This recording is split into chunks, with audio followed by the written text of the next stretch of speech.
Good morning, everyone. This is Party Safari with the City of Cambridge.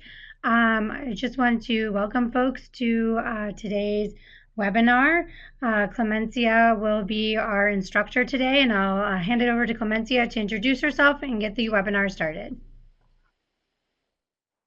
Hi, everyone. Welcome, and we have a lot to cover today. So I'm going to briefly, because it's very broad, go over building a multi-channel marketing strategy. Right now, there's tons of tools out there to get started, and what I want to really talk about today is how to do it in a way that your client feels like they're getting a personalized experience. This is what's really going to give your business a boost, and this is what I love to help my clients do. Everyone can put up a website or have social media presence, but how efficient can it be? So, just introducing myself, my name is Clemencia, and I am the founder of Moira Studio. We are a branding and advertising agency in Boston. I have worked in-house and at agencies, and I was there through the transition from offline to online. After working with many different platforms, I came to the conclusion that substance is way more important than anything else. So this is sort of the backbone of this webinar today. So there's a big debate whether business should go all digital. But there's still value in doing offline campaigns, but they just need to be done when and where the client is, and we're going to go over this. So let's think about this first. Is your business live mostly off or online? What channels do you use right now? Just think about it.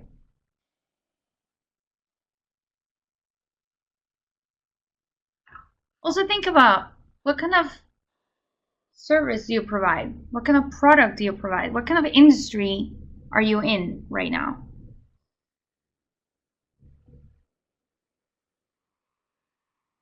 Before we get started, I really want to stress that first and foremost, before you think of any marketing, you must think of your brand and how to keep it consistent.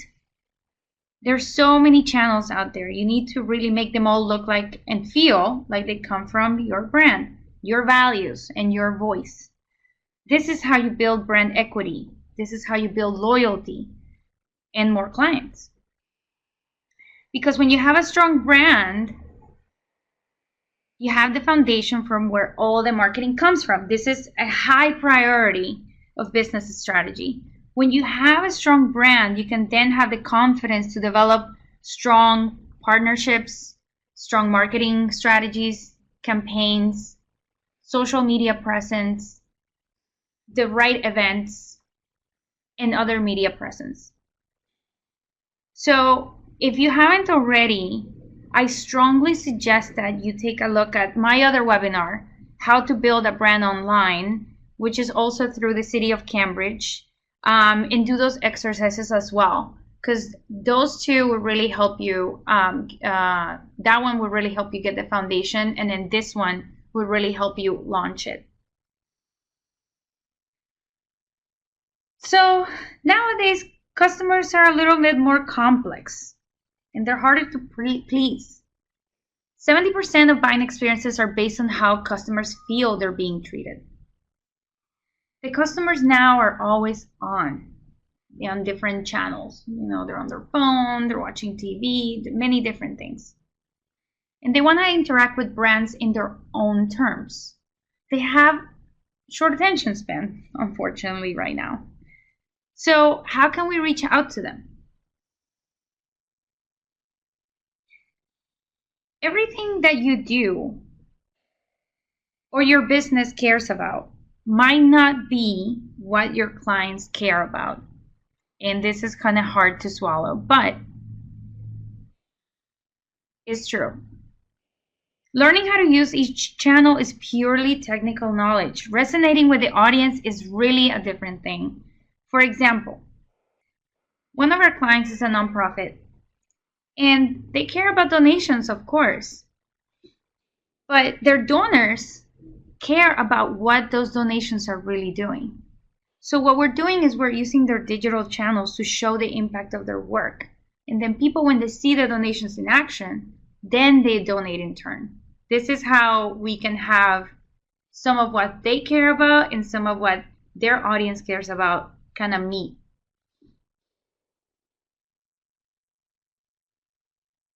So these are the main points of cross-channel marketing.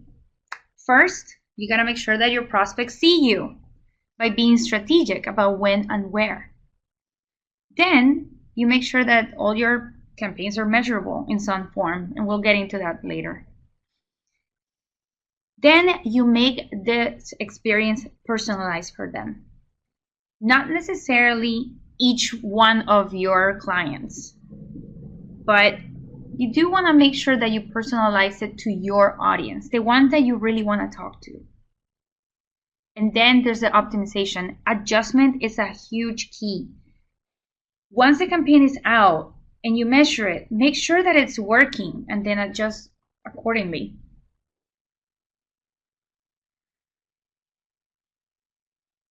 So let's start with this audience, and we're going to spend some time here. First, you need to identify who your audience is, and it is not everyone. It's not as easy as it seems. It takes time and trying out, but you got to think about it. Who purchases your product? Who is the decision maker? The one that actually makes the purchase? But then who influences this decision? Maybe they're not the same people.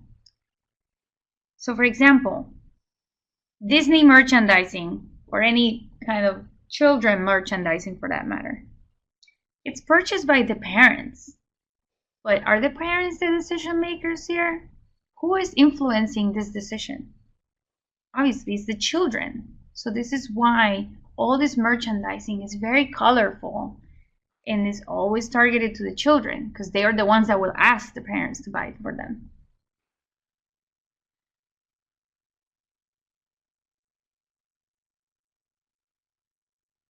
So how to start doing research on your audience? There's lots of information on the public domain about your industry, and this is why I asked at the beginning, what is your industry? So then you can go to the public domain and start researching. Who is that industry's audience? Like in a general way. Then you can specialize more to what you offer. Then there's surveys. If you already have a customer, or you already have more than one customer, why don't you talk to them, ask them a couple of questions? It doesn't have to be a formal survey. It could just be, let's sit down, tell me a couple of things. On the focus group, same thing. If you already have a client base, why don't you call them all together to an event and ask them a couple of questions? What they think, run ideas by them. Ask them what they would like to see more of. This is huge. You could get a lot of very useful information here. Then there's the data, hard data from your own channels. If you already have a website, if you already have social media presence, take a look at those analytics. Take a look at the patterns. Kind of compare what you've done in any peaks that you've had. This would really give you a lot of insight into what your audience reacts to. Finally, take a look at your competition's audience. Do you want to serve the same audience? What do those people look like? Do you want to serve a different audience? What do those people look like? So what is it that you want to collect, really? Obviously, there's the demographics, age, background, income level, where they are. That gives you a general idea. But then there's another, and you'll see how this is also important. There's a set of values. What's the style? What are their tastes? What are their goals? What are their challenges in their life? And what are the unique identifiers? And we'll get into that. Then there are reasons. Why would they use your product or service? Why would they not use your product or service? And then, really important, where do they get their information? These are some of the things that you should gather in your audience, but the more the better. Another thing that you're looking for is the customer journey, where they get this information. So, someone every day wakes up, they go to work, then they might go to the gym, or they might go to a bar, or they might go, I don't know, some kind of workshop or class that they take, dance classes, whatever. And then they go home, and then they go shopping on the weekend. What do these people do in each one of these places? And what do they do between these places? Do they get on the T? Do they get on a bus? Are they online? Are they on social media? What channel are they on while they're in all these places?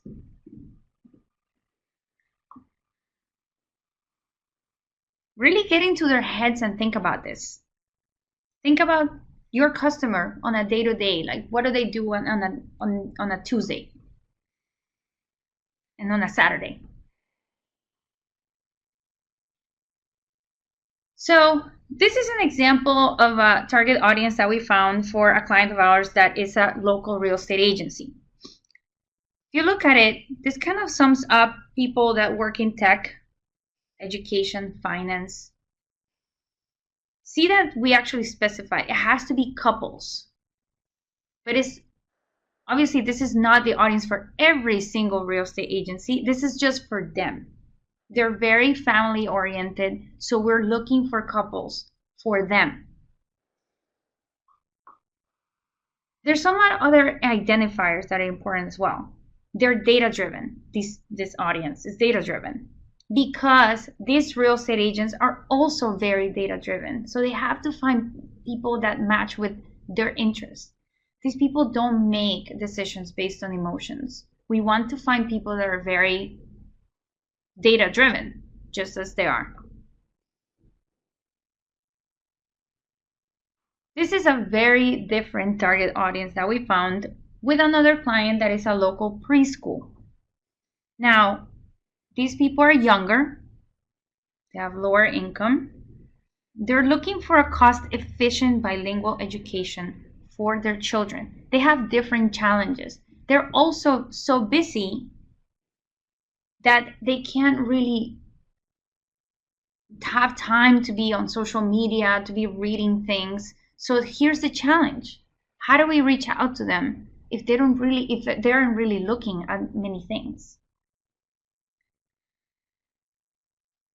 So as you can see, and these pictures are not real people, they're just people that we just found on Google Images, but this is really helpful to actually put together a face to the qualities. So just grab a picture and just what you think that would match your audience, and give them a name, give them a personality. And then when you're acting out on your marketing strategy, you could say, would Vivian like this? Would Vivian react to this?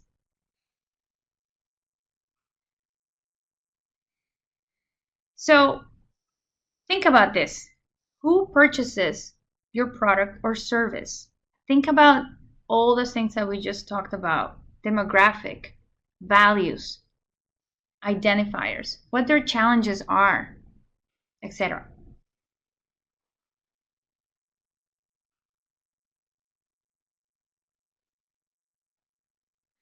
So now I'm going to bring up the pillar of this workshop, and this is where everything comes from.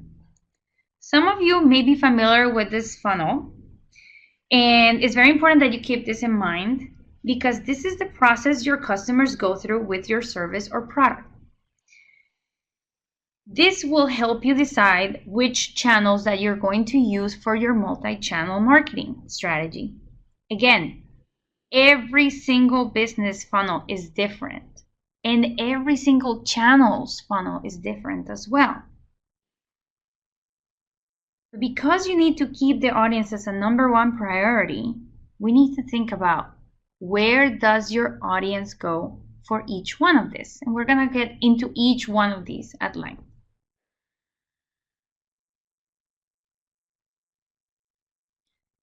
So let's start with exposure.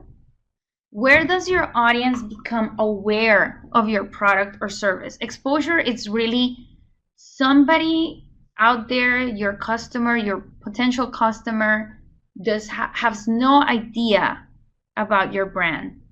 And they're just walking down the street and then they become aware of it. How do they become aware of it?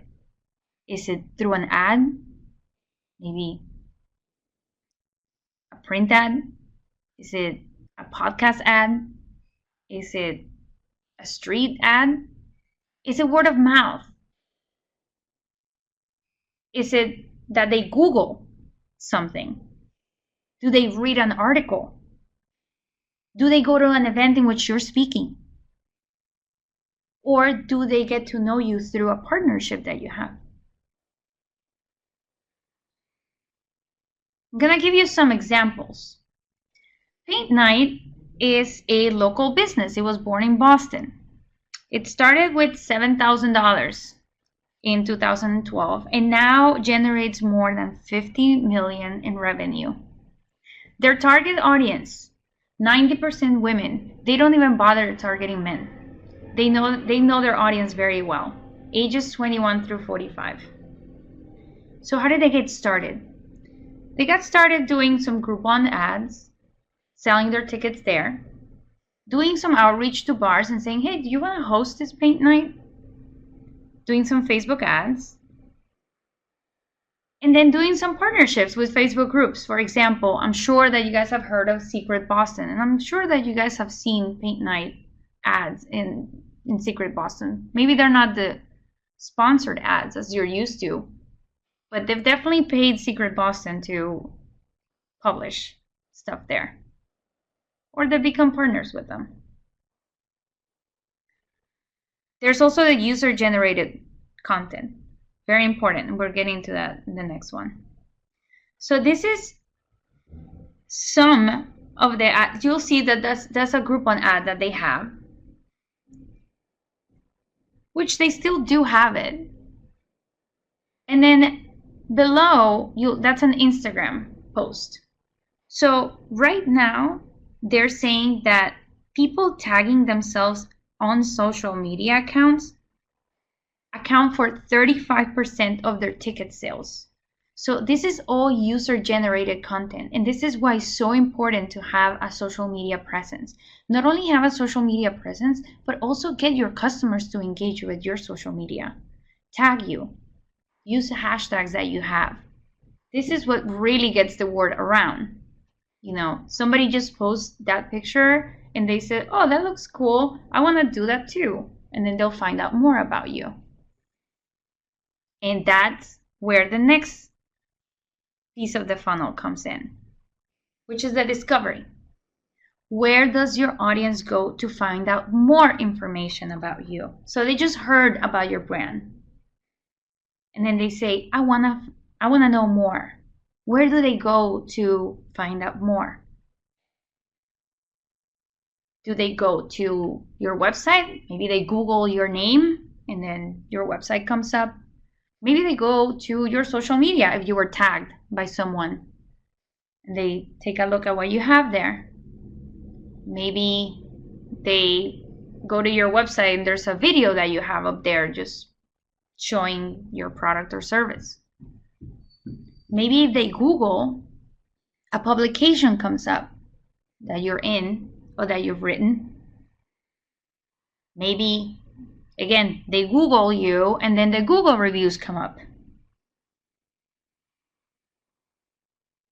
Maybe they Google you and There's an article written by an influencer. And then maybe there's a workshop that you're giving. And then they go to the workshop to find out more about you.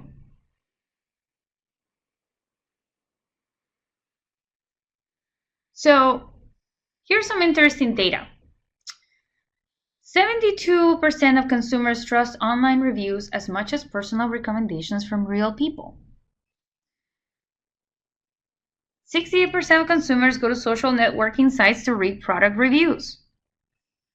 And not just the reviews, but they read the comments on the posts. And then people say, oh, this was great. Oh, this wasn't that great. And then 90% of consumers say that positive online reviews influence their buying decisions. So this is huge. Gathering consumer reviews and testimonials is huge. And I'm going to show you an example of how a brand has built their marketing strategy around reviews and testimonials. So I'm sure you guys are familiar with Toscanini's ice cream. It's a beloved local ice cream shop. It is really, really good. I don't know if you guys had it, but if you haven't, please try it. And here's an example of a brand that has a wide demographic. Who doesn't love ice cream, right? Everyone, right? Everyone, children, everyone. However, for Toscanini's, their target audience is a little bit narrower because they're known for their unique, kind of exotic, eccentric flavors. It's not just your typical chocolate, vanilla, strawberry. You know, they have like basil and lavender ice cream. You know, they just have like all this experimental flavors. So their audience is foodies and they have taste for more unusual flavors. Also, these people are very oriented to purchasing local. You know, they don't want to just buy from a multi-million-dollar ice cream place. They want to stay local. So what has Toscanini's done? They have really just solely worked on press coverage and on reviews. So you could see, if you Google Toscanini's ice cream, there's 1,351 Google reviews as of today. And then when you go to their website, the first thing that comes up is one of the reviews. Best of Boston, 2014. We're in this month's Bon Appetit magazine. On their social media, they posted the 21 best ice cream shops in America. They're just very, very, very focused on showing people how much other people enjoy this ice cream. So then people want to go. This is a really good way of having people discover your brand, even if they haven't tried it.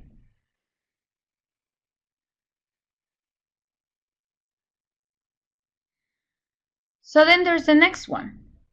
Where does your audience go to get a taste of your product or service? Obviously, the people that go to Toscanini's, Toscanini's have their little, small spoon where they can try the ice cream. If they don't like it, they can go home. So let's talk about something else.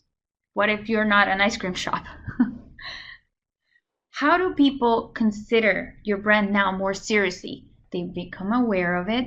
They've read about it. They've asked around about it. And now, how do they try it? Maybe it's a free trial. Maybe it's a webinar if you're offering a service. Maybe they sign up to your newsletter and then they consider you for a couple of months. Maybe you have a lower cost product that they can try out. Maybe you have a brand guarantee. Or maybe, again, they check out the user-generated content and see what they think. Here's another example.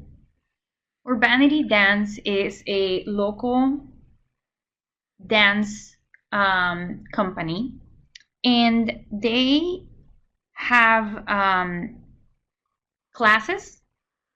They also do performances.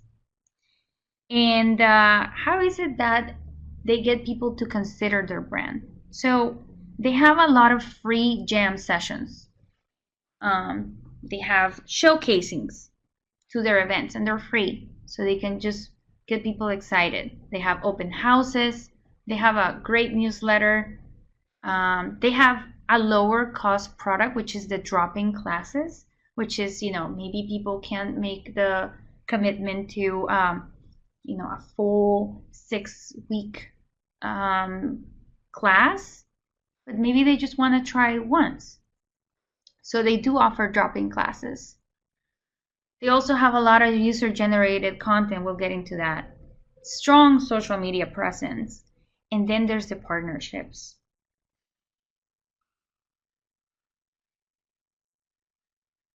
They have really built their brand mission through partnerships. This really gives people a more complete idea of who they are and what they do. So they partner with, like, for instance, the Boston Children's Museum, and they give children workshops. So then people can see that they're very community oriented. They have just jam sessions for the community, etc.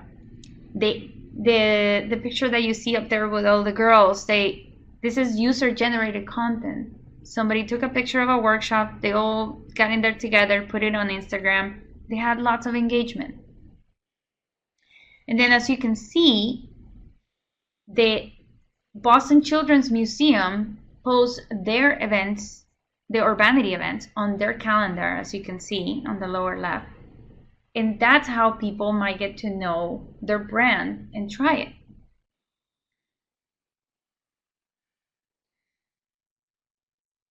Another thing that they have is they have videos, short videos of the workshops. And this is, I thought that this was great because it's not very polished. It's just, a beginner's class. It's not very polished, but it really gives people an idea and kind of maybe makes them less afraid of going out and taking that class. Maybe they think that everybody there just dances amazing, and now they just see that just everyday people just really trying to move and have fun. And that may dispel some myths about their product. And this is great. So these are all different ways of having people consider the product and maybe move a little bit down the funnel. Just you're always trying to keep people moving down the funnel, more and more towards the purchase.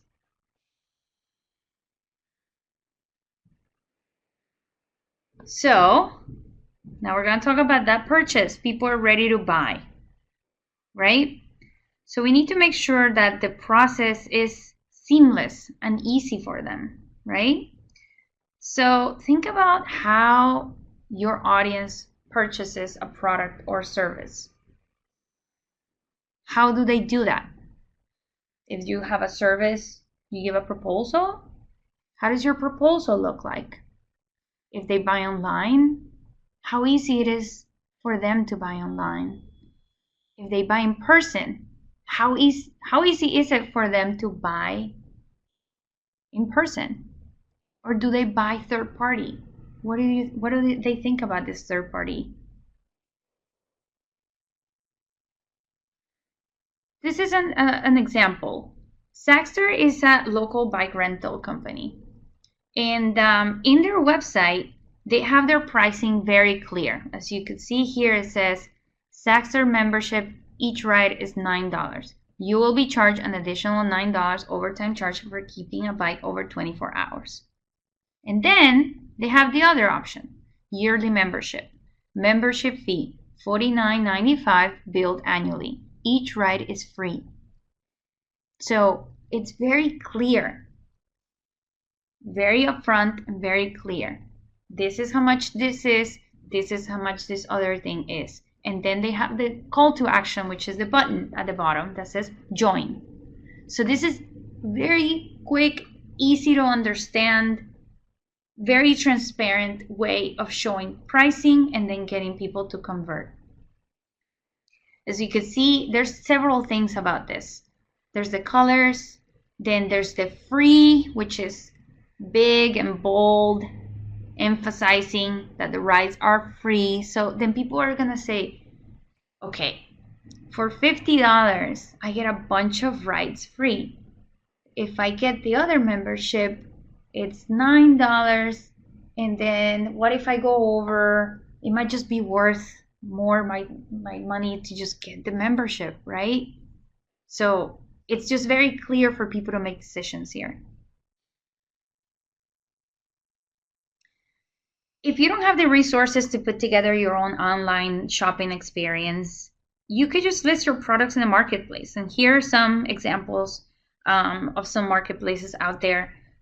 All of them have their ups and downs. I would say take a look and see what fits you best in terms of pricing, terms, etc. Culture. If you are in the service industry, that's a different story. I highly recommend that you use a proposal service. People might just be, they might have that initial conversation with you and they might be really excited. But then if you send a proposal and it just doesn't really match that excitement and that brand that you're trying to build, I'm sorry, but it can fall flat. So do make sure that your proposals are on point. If you're not a designer, that's fine. All these apps and services have pre-designed templates, and it would really help you elevate that proposal and get people to sign. So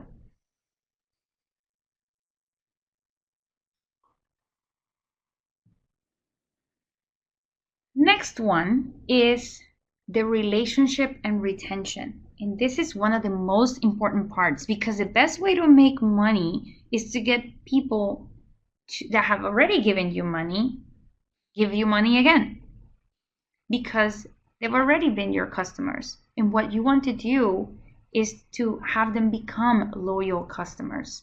So how do you keep your audience engaged even after the purchase?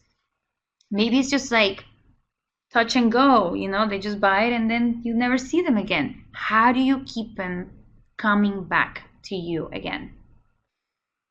So there's several things. You can educate them more. You can ask them to become your brand ambassadors, which is through a brand ambassador program. You could have memberships, and you can give them a personalized experience. They are your customers. You should take care of them. So I love the Boston Organics brand. I use them. They're great. Not only is their product great, but they're just so creative in the ways that they keep their customers happy. Again, let's go over the target audience. These people have a wide demographic, but we can limit it down to people who cook their food. Not everyone does that. Not everyone has the time or the interest. These people that buy Boston Organics, they cook their food because they cook their food from scratch. All they get is vegetables and fruits. So these are people who are very health conscious. They're also very conscious of buying local, so they know that this is local produce. Also seasonal. So these are more specific. So it's not just everyone. We have narrowed it down. So what do these guys do? Well, they have an email blast every month with recipes with the seasonal products that they have delivered. They also announce the products that are coming up. They also give you a little magnet that you keep on your fridge, which says that this is how you store all the produce that we give you. And that's super helpful. I keep it in my fridge, but also it keeps the brand in people's minds. And when people come into my house, they see and they're like, oh, you use Boston Organics, or oh, what is that? And they might become aware of the brand, right? They also have promotional codes for new users. So if I were to tell my friend, oh, you should use Boston Organics, I'll give you a promotional code and we both get a discount. That's how I have become a brand ambassador to them. And then they have gift cards. So if I'm a huge fan of Boston Organics, I then want to give my friend a present, and she's very health conscious, and I just want to give her a box of produce or a box of fruit.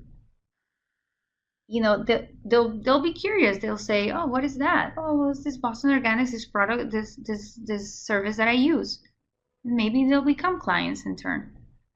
So they have found very creative ways of getting their customers to spread the word and be very loyal to this brand.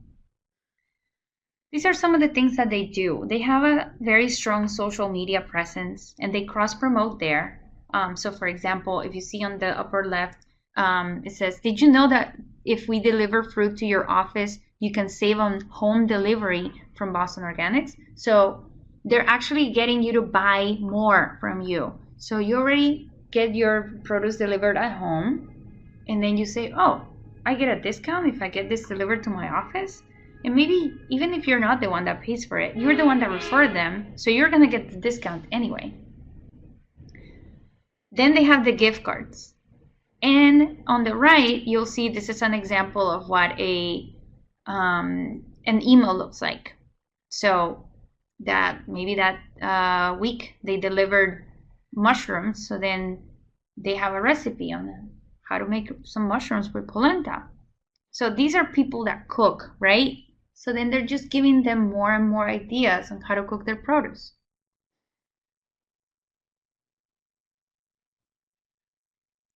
So think about this.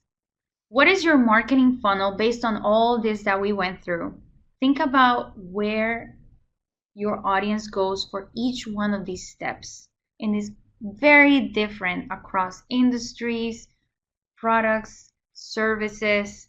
It's very, very different from each one of you. So really think about this and then put it on a map. Put it, just like that little graph that was on one of the slides. Have the funnel and then write it out. Obviously, there might be a lot of different things. You don't have to embark in all of them, but at least the ones that you would think are easier to develop, or the ones that might give you more bang for your buck. And that's a great segue for the next section, which is the measuring. So there are many different variables that you can measure. But this is something really, really important. This is the only way that you know if you're running a successful campaign, because people change, your business changes, things are constantly evolving. There's new technology, there's new apps, there's new services, there's new algorithms, there's just always new things evolving. So you always need to keep measuring and then adjusting accordingly. Just going to show you a couple of things that you should measure on each one of these channels. So on social media posts and ads, there's a little formula that's called the conversion rate, and that is you divide impressions by conversion, and then you get a percentage, and then you compare it by researching on your industry average rate. And each industry's averages are different, and you can actually go into like Facebook or Instagram. They usually have data already available for you that shows you what the industry average for ads is, or for engagement. Same thing. If you divide impressions by engagements, you get your engagement rate. Also, if you're doing video, because obviously video is important, but you need to have this video live somewhere, and it usually should live on social media. That's how you get it out there. Because if it's just living in your website, you need to drive people to your website somehow. So make sure that your video lives somewhere.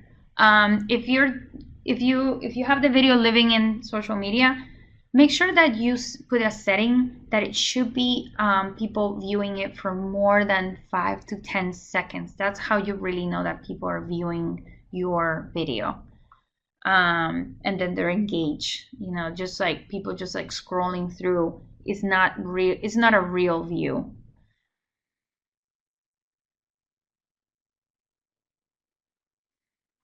So on email marketing, there's several things that you should measure. There's the open rate, and that really depends on your subject line. So you test out different subject lines, see what works best. There's the click rate, and obviously in order to have click rate, you need to have things people can click on the email. If it's just information and they have nowhere to click, then you have no idea if people are engaging with your content. So make sure that people have places to click. Make sure that you have buttons in your email and they lead somewhere. They go to a landing page. So that's where the next measurement goes. Click on check the landing page traffic to see if people have clicked through and if they're actually interacting with this content. Then there's the conversion rate. Again, if you're trying to, for instance, sell tickets to an event, have the button that leads to the ticketing, and then you'll probably see like the time that you sent the email versus like, when these people bought these tickets. You can tell that they came from that email, and then you'll see how many conversions you had. Again, every industry's averages are different, and there's many email services out there. Take a look and see what fits you best. There's some that have much more data than others. There's more that are more design driven. It really depends on what you're looking for.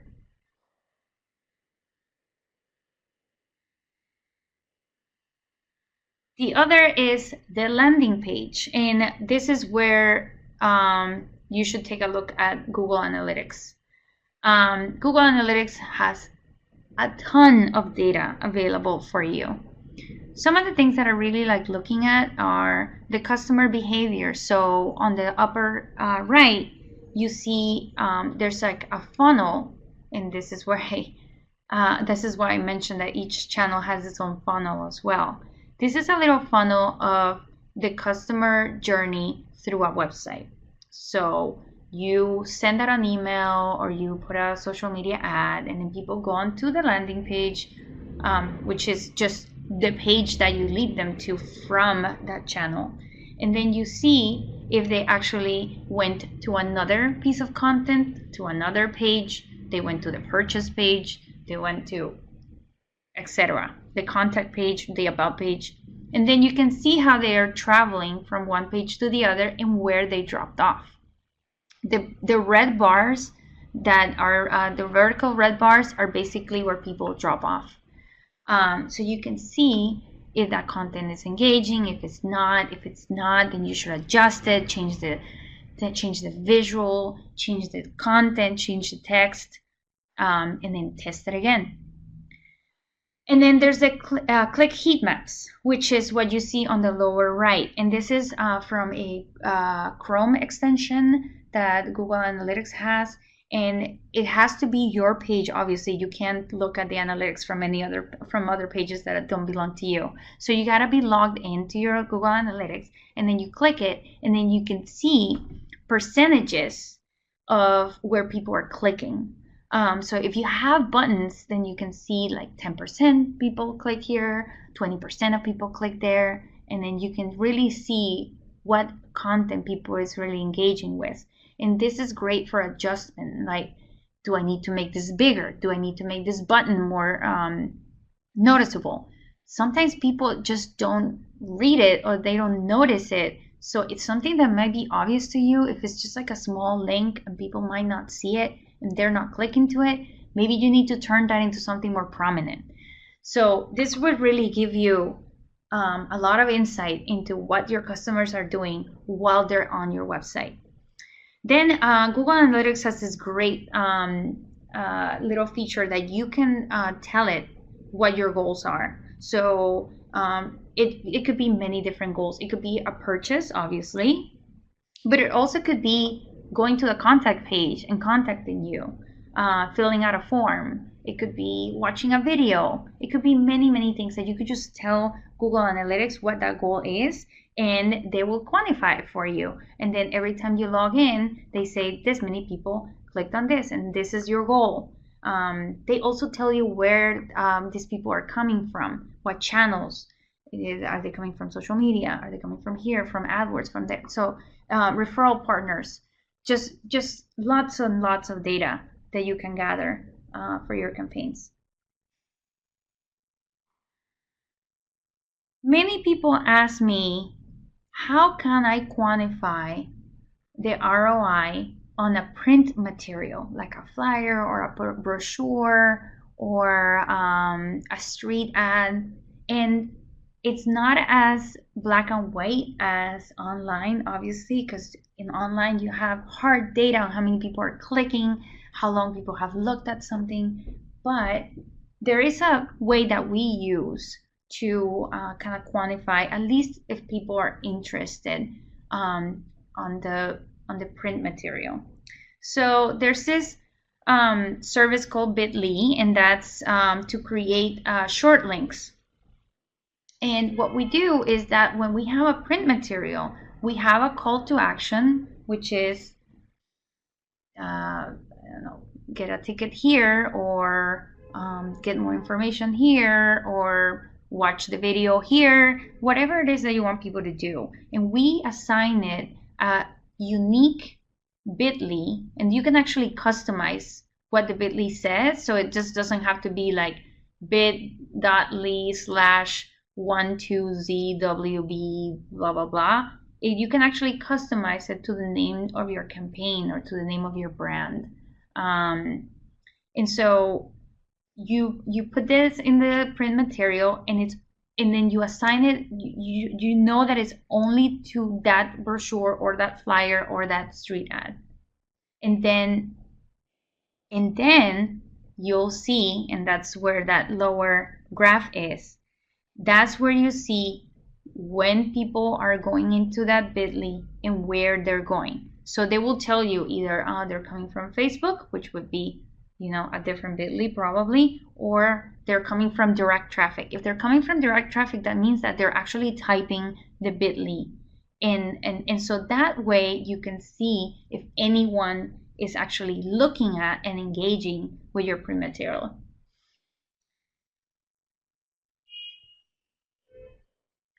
In workshop and speaking events, obviously, and I'm sure you guys are familiar with Eventbrite. We use Eventbrite with many clients. One thing that is very important, though, and it might seem obvious, but I do want to stress this, that when you have an event on Eventbrite, make sure that you check people in at your event. Eventbrite has this other app that you download that is for the host of the event, and you can actually check people in, so you can see the RSVPs versus attendees. Especially this is important if you have a free event. For a free event, everybody signs in, and then you might just have 2-3 people show up.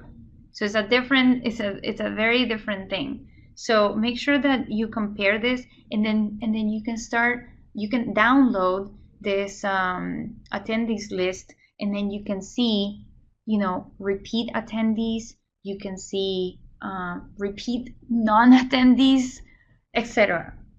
And then you can adjust.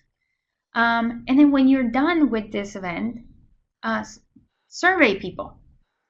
You can send them an email afterwards. You can survey at the event. You could just casually ask them questions, what they thought, what would they like to see more of, etc. This is a great way. You already have the people in front of you. Use them as your focus group.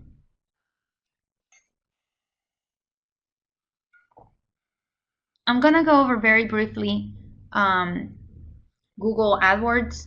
because right now it is a little cost prohibitive for small businesses. If you want to do it, um, do look into it, but at this point, it is becoming very expensive to purchase AdWords. So if you want to go through with it, measure impressions, conversions, conversion rate, and then again, the landing page traffic.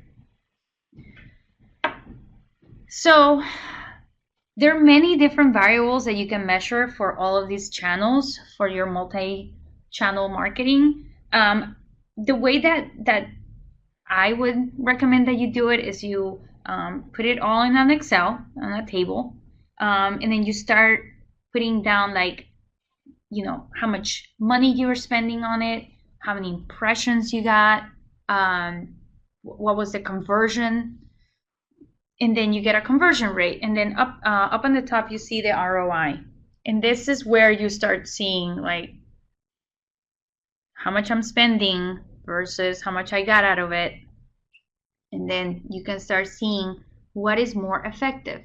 So maybe at the beginning you cast a wider net, but then you start noticing that, I don't know, maybe Instagram ads aren't working. So why should you spend more money on there? Let's throw more money into things that are working. But do keep in mind that things are always evolving. So maybe at some other point you need to try out Instagram ads again. And so, as one thing that I do want to just stress is that this is very organic. These are people that we're dealing with. People change their minds all the time. So this should be an evolving process. This should be something that you just keep always on top of it, adjusting it, measuring, and seeing where things go.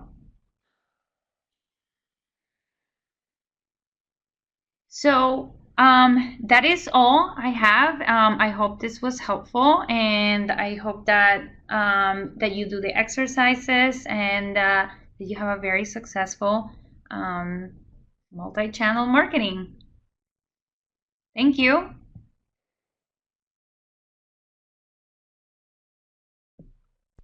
Thank you, Clemencia, and thanks everyone. And this webinar will be available for people to review after this class.